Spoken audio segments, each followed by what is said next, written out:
ভারতের গুজরাট রাজ্যে উপকূল রক্ষী বাহিনীর একটি প্রশিক্ষণ হেলিকপ্টার আছড়ে পড়েছে। এতে ৩ জন নিহত ও কয়েকজন আহতের খবর পাওয়া গেছে। রোববার দুপুর 12টার দিকে গুজরাট রাজ্যের পোরবন্দরে একটি মাঠে এ দুর্ঘটনা ঘটে। প্রাথমিকভাবে ধারণা করা হচ্ছে যান্ত্রিক ত্রুটির কারণেই এই দুর্ঘটনা ঘটেছে। এদিকে ভারতের রাষ্ট্রীয় বার্তা সংস্থা ANI এর এক প্রতিবেদনে বলা হয়েছে, হেলিকপ্টারটির আছড়ে পড়ার আগে ঝাঁপ দেন পাইলট। পরে গুরুতর আহত অবস্থায় তাকে হাসপাতালে নেওয়া হয়, সেখানে তার মৃত্যু হয়। এ দুর্ঘটনায় আরও 2 জন নিহত হয়েছেন। আহতদের হাসপাতালে ভর্তি করা হয়েছে।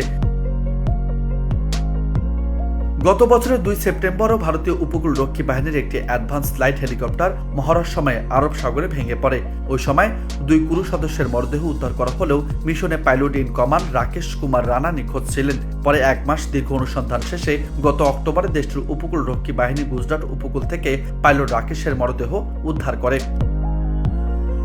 নিউজ ডেস্ক, বার্তা 24।